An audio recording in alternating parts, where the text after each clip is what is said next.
when we look at systems thinking, it is also about saying, how do we assist this particular student, not just so that they pass well in maths, but so that even in life, in other aspects of their life, they go back to varsity or they go to university, they go to colleges, they are integrated. They are able to address complex situations in an integrated way. Samuel Njenga from Systems Thinking Africa.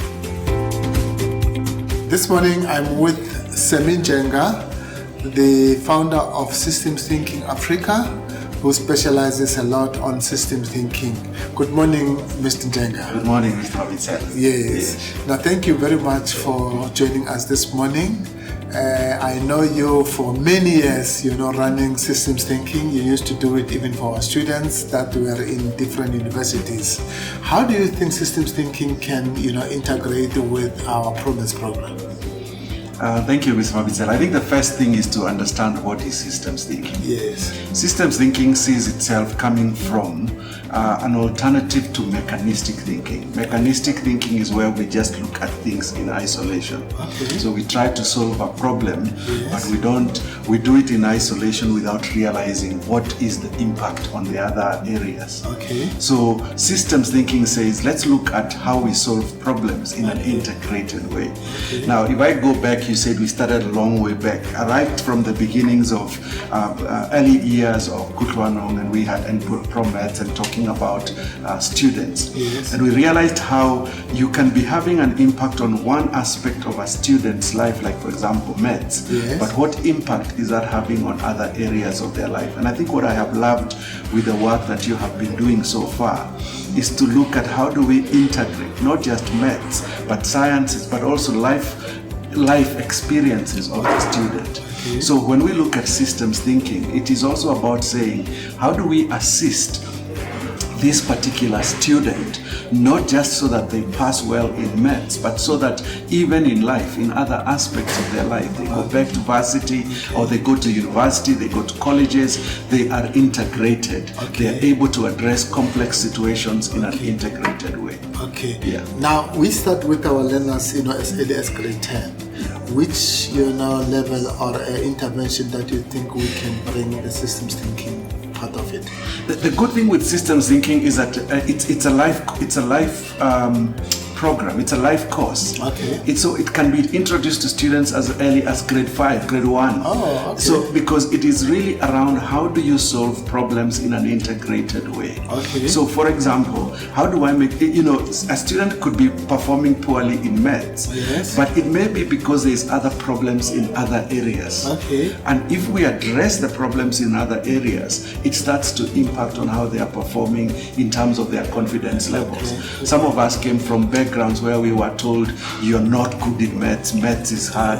If you start addressing those kind of things, yes. as part of life orientation, as part of people understanding career choices, then you start finding the person is also performing well in maths and sciences. Okay. So it can be started as early as grade 5, grade 10, but in this case, grade 10 and 11, we start there, and so that you build a foundation and you're not only coming to someone in grade 12. And the way I hear you, it can also be implemented in all the learners, even if they don't take mathematics and physical science. Exactly. So for me, systems thinking is something we should be doing for all learners, not just with regards to maths and sciences. It should be a life course that we are teaching people. How do you deal with complex situations when you're facing complex situations at home? Okay. How do you deal with complex situations when you're facing them at work, in life? It is about that integration. But then let's take it up a notch higher. Yeah. We should be looking at the education as a system. Okay. So not just the learner, but also the teacher. Okay. So we are busy equipping the learner. What is happening to the teacher? Okay. What is happening to the education inspector who is coming to that school? Okay. And so on. So how do we build a more healthy system? Okay. And I think what we need to be doing is offering a program that is integrated, that addresses the learner, addresses the educator who is with that learner, but also saying how do we build a healthy and stronger education supportive system. And the parents?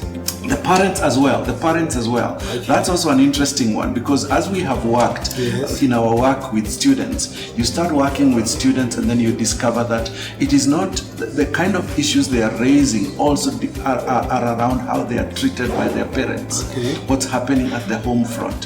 So it will be very nice to have an integrated approach that also looks at the parents of these particular children. Okay, great. And then when they finish matric, do you want us to continue with them even at tertiary level? Well, that's also a very important part, because what are we finding with many of our students, my own children included, they do very well in high school, they pass very well in matric, but when they go to university, it's a whole different story. We're having a lot of failures in first year and a lot of struggles of children in first year.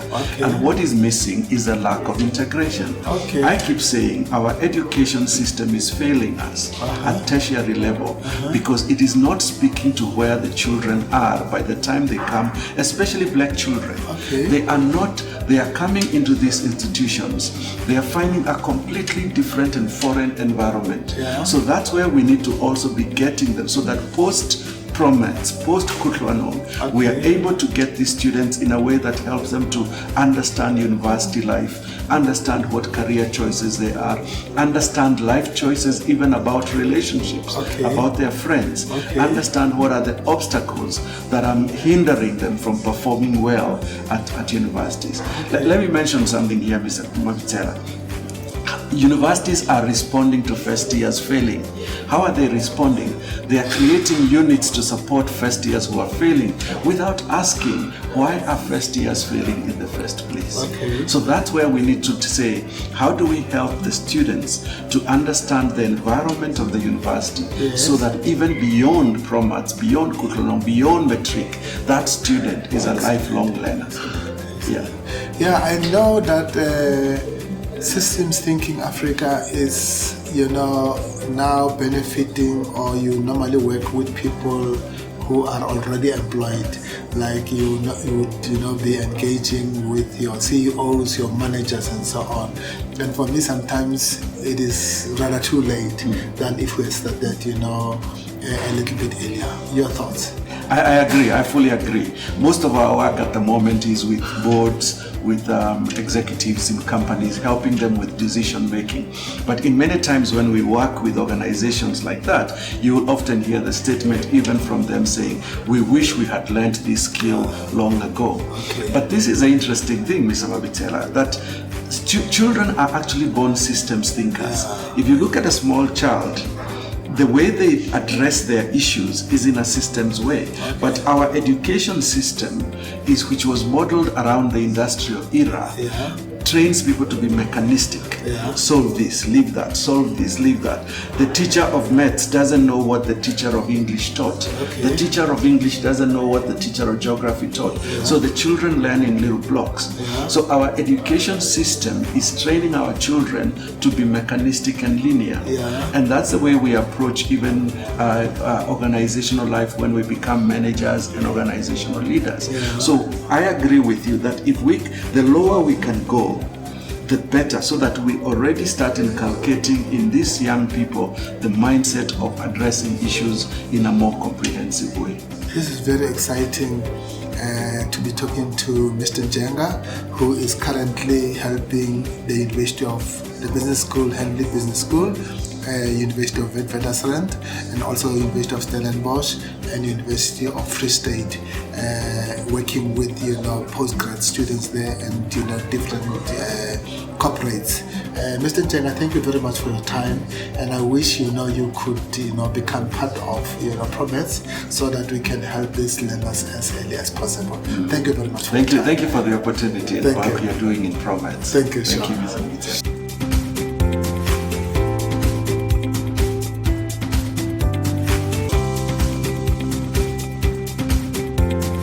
Kutlwanong Center for Maths, Science and Technology. Economic growth solution we need.